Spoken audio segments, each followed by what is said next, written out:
Hey y'all, this is BG Codes and I am bradgarropy. In the previous video, we talked about custom helpers for plop. In today's video, we're going to be going over custom actions. But first, let's understand what actions plop has to offer. If we check the documentation, plop only has like 4 built-in actions, which isn't a lot. It covers adding a single file, adding many files, modifying a file, or appending to the end of a file. Now, one of the most basic actions I can think of that's left off this list is copying a file from a source to a destination. So in this tutorial, we're going to be taking the Gatsby starter blog and kind of inventing a use case for copying an image into a blank blog post. So let's bring up our VS Code, and actually I'll show you what we have implemented so far. This is our Gatsby starter blog, and what we'd like to do is be able to copy in like some Unsplash image to a blank blog post to give it some content. So first and foremost, I have over here on the desktop a little blank.jpg, and we're going to move that into the static folder. It just, looks like a blank picture of a piece of paper with a pen on it. And so now, if we come over into our plot file, we need to define a custom action that will allow us to copy this image into an images folder in the blog post that we created. So for instance, here in Brad's first post, we would want an images folder with our blank.jpg file inside of it. So let's go ahead and define our very own custom action.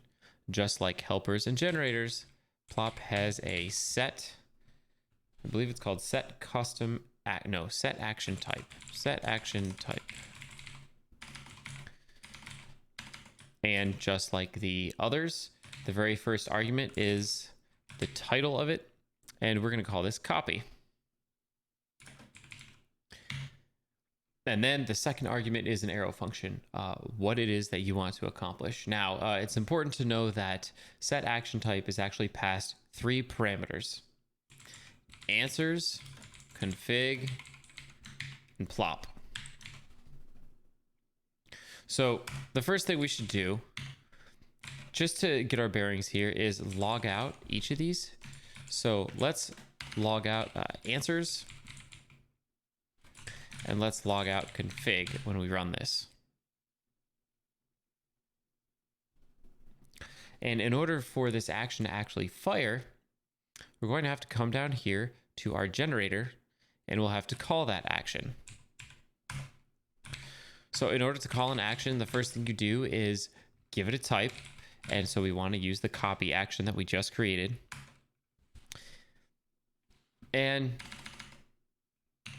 let's think, if we were going to copy a file, we need 2 arguments. We probably need a source, and for now, let's just say foo, and a destination, which we'll just say bar. Now let's go ahead and run this. This action's not going to do anything but print out the answers and the config, and this will give us an idea of what those actually are. So we'll do an npm run plop with 2 arguments. I'll call this blank page for the title, and for the description we'll say show off custom actions.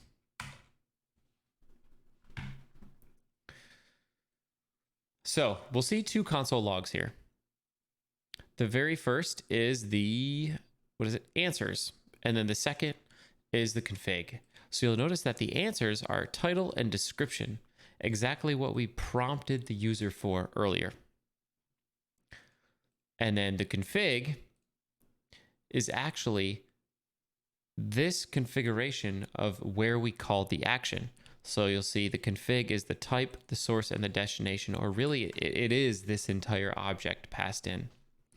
So great, now we kind of have all the arguments we need to do something. So if we're going to copy a file from point A to point B, we're going to have to use some node.js functions. We're going to need to use the fs module, the file system module, and the path module in order to resolve paths on the system. So let's require these in. You don't have to install anything. These are Node standard library. Okay, so now that we have this out of the way and we know what answers and config are, let's think about what we actually need to do. First off, what should our source actually be? So we put our blank image inside of static. So our source should be static/blank.jpg. And our destination should be very similar to the add, but with a slightly different path. So we do want it to go into the slugified directory, but instead of index.md, we probably want this to go under an images folder. And then we'll just call this blank.jpg, just like our static file.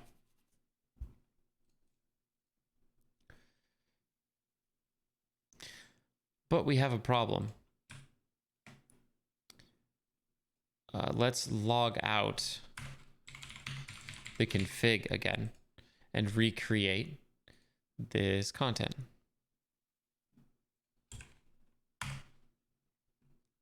You'll notice, whoops, delete that. You'll notice that this destination hasn't actually been populated by the handlebars template. Well, the plop argument here actually has a function we can call to do that for us. So plop has this method called render string, which essentially calls handlebars. So it takes two arguments. The one is the template string that you want to render, which will be config.source. And the second is what? The answers.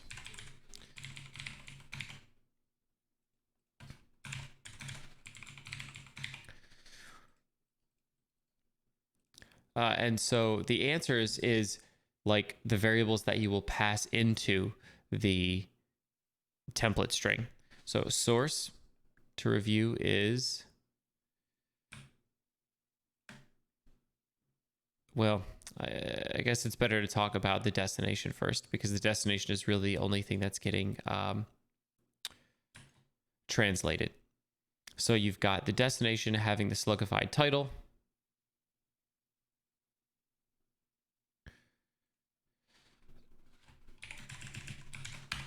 Here, and the variables that it needs are inside of answers, which contains the title. Let's just log this out so that we can see what's going on.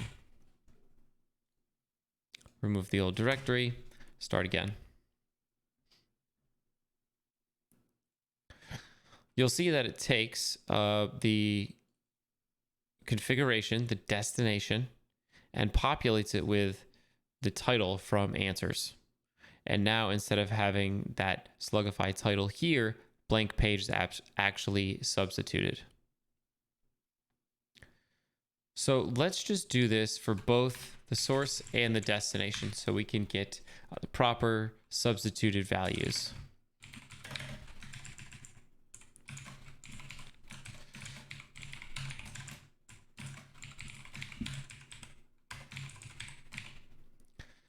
Okay, great. Now that we have that, what we need to do is create the directory that we're copying to, just in case it doesn't exist. So in order to do that, let's make a variable called dir_name, and we'll use that path module to get the directory name of the destination.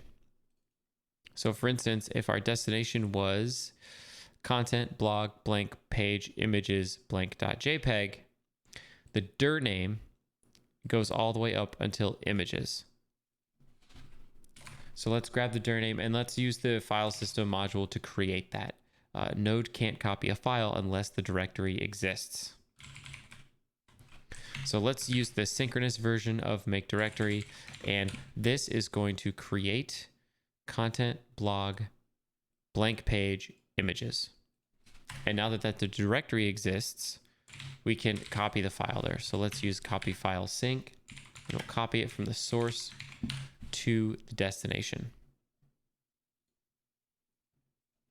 Delete our old directory, and let's try this again. This time we should actually have the images directory and blank.jpg copied there. So here we go. We have blank page created. The images directory does exist, and blank.jpg is in there.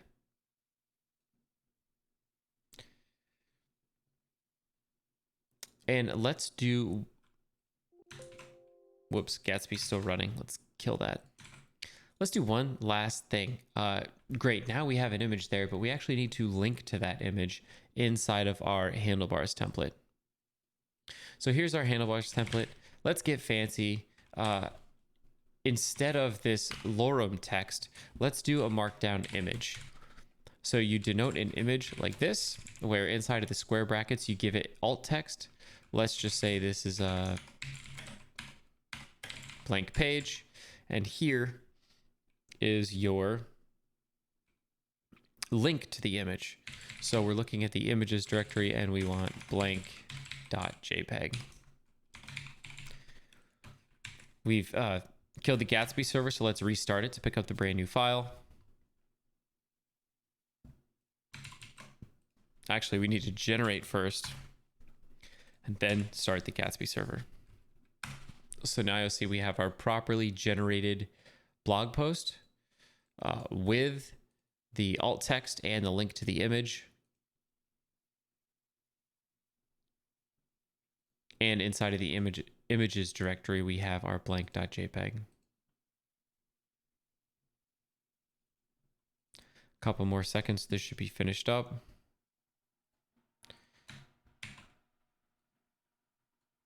And we can refresh the page, go to blank page, and now you'll see our image is loaded in here. So a quick review before we go. What did we do? We defined a new action type using the setActionType method on the plop object. We called our custom action type copy. These custom actions take in 3 arguments by default: answers, config, and plop. Plop is the global plop object that we're used to seeing. Answers are the answers to the prompts. This is very helpful for substitution or templating using the handlebar strings. And config is the configuration of the action as defined in the generator. Just to remind you, the config for add would look like this object here with type, path, and template file. Or the config for copy, our custom action, would look like type, source, and dest. And as we see here, these configuration values can be handlebars template strings, which we can use plop.renderString to provide the template string in the first argument and the variables in the second argument to actually create a templated string, which we then use to copy from the source to the destination. So thanks for sticking around in this video to learn about plop.js custom actions. In the next video, I'll talk about how to package all these up and create your own plop pack. So this is BG Codes. I am Brad Garropy. Thanks for watching. See y'all later.